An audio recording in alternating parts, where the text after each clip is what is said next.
What's up everybody, Grant Hawk here, Residence Director of Tuckerman Hall, and I'm back at you with another housing how-to video. Today we're going to be going over how to select your room, as room selection is quickly coming up. This is a circumstance where you've already gotten your email on what your designated time to select is, and you've already matched with the roommates that you plan to live with. This process is going to cover how to pick 4-person housing and res hall housing. If you're interested in 6-person housing, you would pick during your designated time that you're allotted after you've matched with your 5 other roommates. If 6-person housing fills up, you'll still have access to res hall housing, but not 4-person housing, as well as singles, but singles are most likely to fill up very quickly. So looking at the 4-person housing and the res hall housing examples, which are the typical ones that we usually go through, 4-person housing is mostly for apartment style housing, as well as some areas in Tuckerman, such as quads and doubles that are connected by a bath.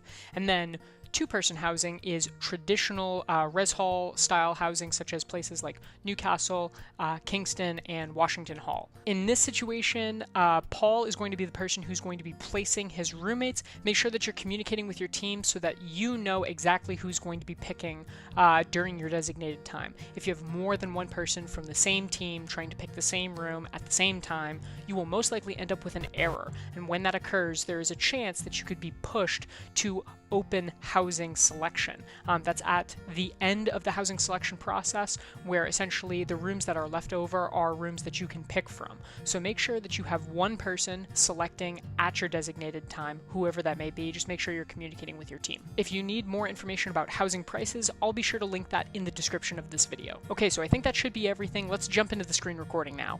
Everything we do is going to be viewed as if we are Paul LeBlanc ourselves, and we're selecting housing for us and our 3 roommates. So here we are on Paul's homepage. We're going to scroll down to the middle where we can see the room selection tab, and within that we have 2 other tabs, one for 4-person housing and one for res hall housing. We're going to select the 4-person housing and then select a room or suite, and that's going to bring us over to our next page, where we're going to confirm that we're in the correct selection process. So here we've made sure that we're in the right one. We're going to hit continue, and then we're going to see our roommate group. We can see that we've already matched with the roommates that we need to, and then we're going to go over to select from room list.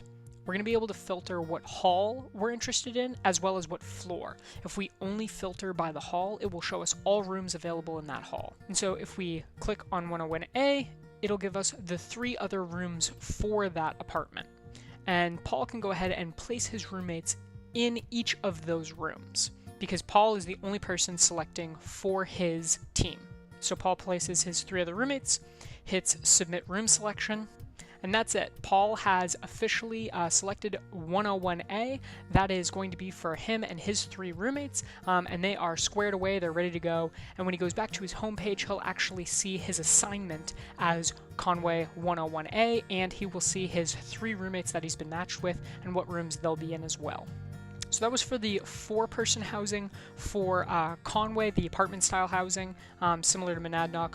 We're going to do the same thing, but now for Tuckerman Hall, also 4-person housing setup still. So now we're going to filter for Tuckerman Hall. Again, we're still in the 4-person housing process. We're not going to specify what floor, because we just want to see what all the rooms are available within Tuckerman. And we can see that Tuckerman 110 is available. And Tuckerman 110 is a premium double, which means that it is a double connected to a bathroom, and that bathroom connects us to another double. So it's 4-person housing with a private bath. Paul knows that he wants to live in that space. He's already talked to his roommates. His roommates want to live in that space in this scenario. And so he's going to select room 110. And then he can just fill in his name and his roommates' names for the appropriate rooms. Again, this is important to communicate with the rest of your team as to who wants to live with whom. And once all of them have been placed in the correct space, he's just going to hit submit room selection. And then he'd be done. That would be it. His 4-person housing would be completed for Tuckerman for a double with a bath. So now if we were in a circumstance where all of the apartment-style housing was filled, all of the 4-person housing in Tuckerman was filled, then we would have to move to a res hall, a traditional res hall style housing. And so I'm going to show you what that process would look like right now if those 2 situations didn't work out and we had to move over to a traditional res hall style, or we said, you know what, we don't want to live in a 4-person housing setup. We really loved living in Newcastle or Washington or Kingston last year, and we want to go back to that community. How would you go about doing that if you were 4 people? So all you have to do is go to through the same process, but you'd be going through the res hall style process instead of the 4-person housing process. So once you are in the res hall style process, you can search what hall you want to live in.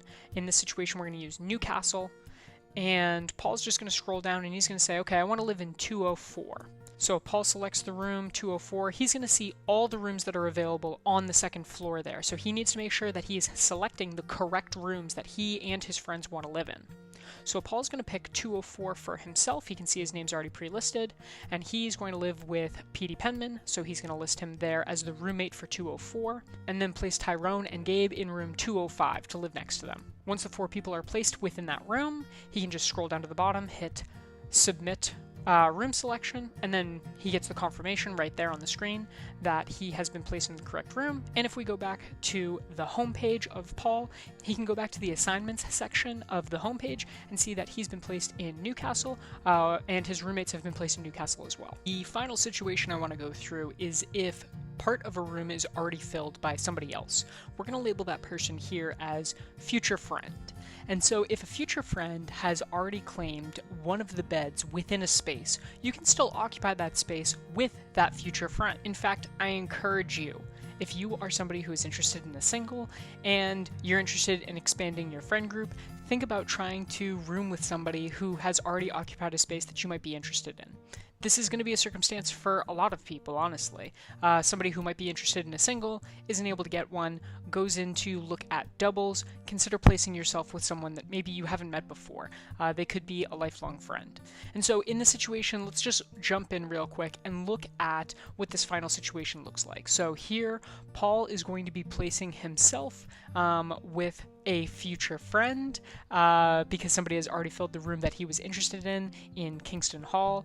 Paul is still the team leader, the person who's selecting for all of his team, and so he's going to place 2 other roommates together who have agreed upon that. And then Petey Penman said to Paul, hey, I'm okay with being by myself in one of these doubles, knowing that I'm going to get a roommate, because I'm interested in making a future friend too, and hopefully somebody will take a chance on me and consider rooming with me as well. And so that's what those processes look like, and I just wanted to show you what that might look like here.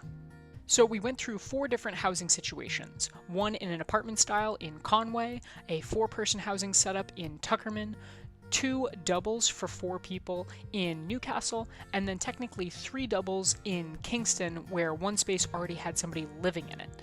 And so we hope that this has helped break down the housing process a little bit better. If you have any more questions, feel free to reach out at housingquestions@snhu.edu, or you can find us on Facebook or Instagram using the handle @SNHUResLife. For the time being, please remember to be safe, wear a mask, wash your hands, and we'll talk to you soon. Bye, everybody.